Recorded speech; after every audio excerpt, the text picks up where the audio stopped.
Welcome to the What's Our Verdict podcast, where we fashion ourselves cinematic judge and jury. My name is JJ Carter. I'm here with my co-hosts, Mattson Heiner. Better read than dead. And Alec Burgess. Let's get it. We appreciate your help growing the podcast. Go ahead, hit that like, subscribe, and bell notification button so you can keep up with all of our spoiler-free reviews and other YouTube content. Go check out our website, whatsourverdict.com, where you can sign up for our newsletter to get exclusive content and updates, pick up some sweet, sweet merch, and interact with us. Question we always ask: if you ever find yourself wondering if you spend the time, money, or both on a movie, to help with that question, each we could put a movie on trial, discuss the facts, pass judgment, and let you know our verdict. Sorry, that's my other co-star, Zoe, over there in the corner whining. Today we're reviewing Ambulance. It was released April 8th, 2022. It was written by Chris Fedak, and it was directed by Michael Bay. Stars Yahya Abdul-Mateen, Jake Gyllenhaal, Isaac Gonzalez, Garrett Dillahunt, Jackson White, Keira O'Donnell, Moses Ingram, and A. Martinez. Two brothers are caught in a police chase in a stolen ambulance after a bank heist goes wrong. This is our spoiler-free review. We'll rate this movie on a 3-tiered scale. Worth it, meaning you should watch this movie as soon as possible. Stream it, meaning wait until you can watch it for free. And finally, not impressed, meaning you shouldn't watch this movie at all. You can listen to our deep dive review on Ambulance on Monday, April 18th, wherever fine podcasts are found. So let's do some spoiler-free. I'm going to hold off. Normally, I like to go first a lot of times on the spoiler-frees. I'm going to go last. Mattson, go ahead, buddy. Yeah.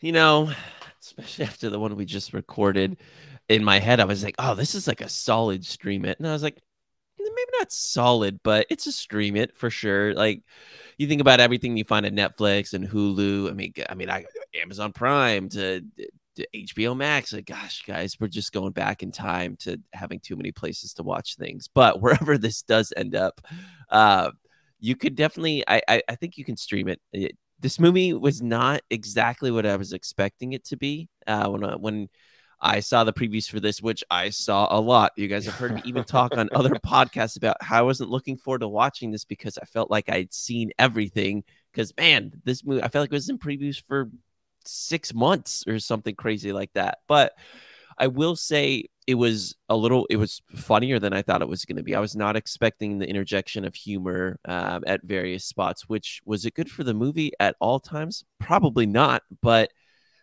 it shook things up there for me. Was I expecting the way the two main characters are introduced and their backstories? No, I wasn't. I appreciated some emotional ties that they created there. But what hurt me on this movie, my wife Taylor said this a few times as we were watching. More towards the end, she just said it feels like the same thing over and over and over, because in a movie like this, they're trying to get away. They're trying to get away. And it's just the same trying to get away, but a variation of what's happening. And that's where I felt like this movie really suffered at the end, is they could have ended it in a different way, but they kept trying to just push it along to make the runtime longer. And that's where it really suffered for me, where I just kind of had fatigue by the end, where I was like, I kind of like these characters, but I need this to end earlier because I'm now starting to hate this story, and I need to go home. But solid. I mean, it's a stream it, but it's long. It's so long. Yes, it is very long. I will give you that. All right, Alec, give us your spoiler-free, buddy. All right, spoiler-free. Let's see. So I'm not a very big Michael Bay fan, especially since Michael Bay is his biggest fan, and he brings it up him and Zack all Snyder, dude, the time. And in every single one of his movies, he gives his resume in every single movie he's in, and doesn't let you forget it. I did enjoy the characters, the acting, but kind of what Mattson said, it seemed like it was just a variation of the same kind of, trope that we've always seen. So I'm going to be a stream it as well. But yeah, I mean, I think also streaming it takes away a little bit from the experience of going to the theaters, but not enough that, you should go spend money to go see it. Right. Yeah. So yeah, stream it. It was good. I enjoyed it, but I wouldn't really watch it again, I don't think. It's funny. Yeah. I have to say, it's funny to say about the visuals, Zach, because some of the camera angle choices and things that they do in this, you just, at some point, you're like, why did we pan up this skyscraper to then? It's like you're on a roller coaster. You're going up the skyscraper, then come down back into the street. I'm like, Phineas and Ferb driving on the street, building their roller coaster.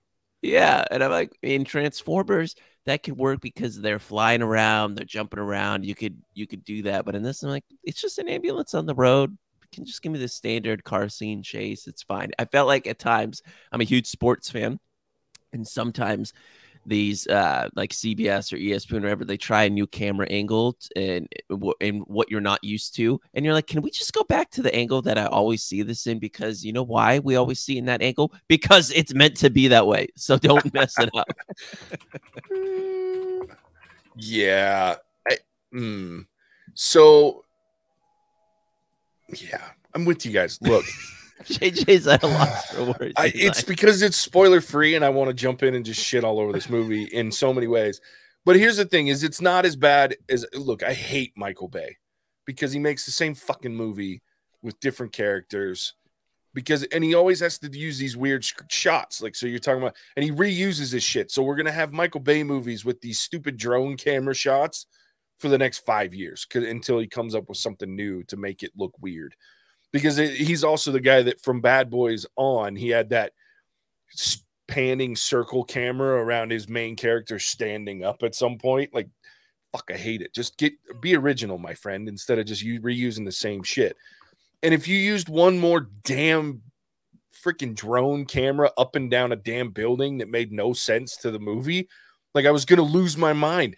Not the least of which, because it made me motion sick a couple of times. So, like, it's a very Michael Bay filmed movie. Like, you can watch JJ's out here white knuckling his seat in AMC. Dude, like, whoa! I'm like, hold on, don't eat the popcorn at this moment because I'll puke when it goes flying down the building. Going up, I'm okay. It's that drop after it circles around the top of the building and then drops down the wall. I'm like, I'm gonna. JJ's coming out of this movie like sweaty. He's like, seriously, dude, it was so it's hot in here. I was just like, oh my God. So, and I was okay with him doing it once. I was like, oh, that cat looked pretty cool. But then, like, the 15th time, I was like, dude, I don't care about your up and down the LA freaking skyscrapers. Let's go. But yeah, the part of the movie that I hate is the Michael Bay-isms of this movie. It's too long. 2 hours and 16 minutes is way too long. This should have been an hour and 45 minutes max. But we have, again, Michael Bay, 45 minutes of cars running into other cars. Like, Jesus, we get it. They're in LA. Overall, though, my biggest problem with this movie and my thing that I like the most about it is this movie had the potential to be amazing.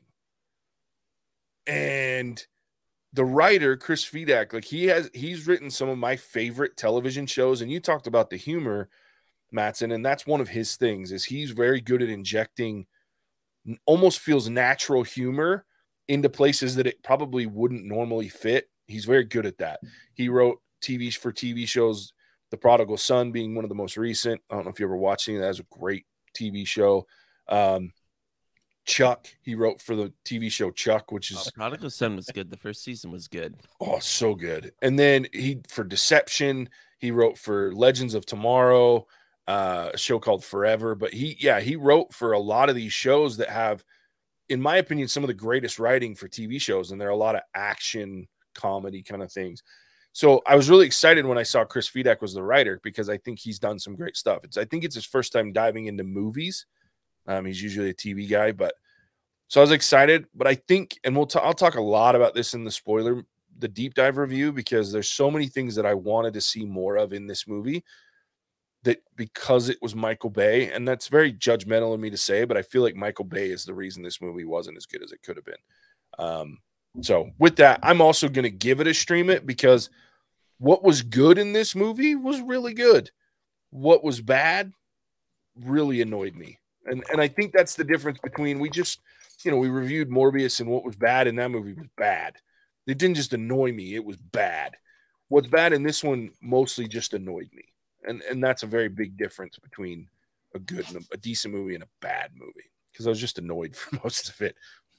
But yeah, so there it is. 3 stream it's across the board. Yeah, I just don't know if it's worth going to the theater for. It's just not. Yeah, I just don't think it is.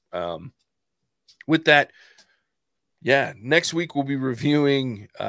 This is where I leave you. There will be no spoiler free, so jump into, because that's an older movie, so jump into the deep dive. That one will come out on Monday the 25th, I don't know, 23rd.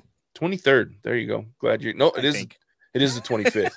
So 25th. I'm bad at numbers, guys. Me too. No, Monday the 25th of April. Yeah, I had to pull up my calendar. So there it is. What's the verdict calendar in our future? Probably. Maybe. We might have to work on that. Yeah. So Matt, I call dibs on being the July model. Yes. Where can we be found when you're not looking at Alex bare-chested self in our future calendar? Check us out at whatsaverdict.com to see what we've spoken on in the past, see what's coming up in our future as well. Definitely excited for some bigger movies like Dr. Strange's into his multiverse movie, and for me especially Top Gun. Some movies that have gotten pushed back, some other things. Some I'm not looking forward to, like Firestarter. Like, oh gosh. And check us out on Instagram and Facebook, especially, and on YouTube right here for our spoiler freeze for movies that are coming out. Definitely. Thanks, Manson. There it is. Yeah, Ambulance. Spoiler free. We appreciate you tuning in. We'll catch you on the next one. Bye. Cinemagic out. Whoa!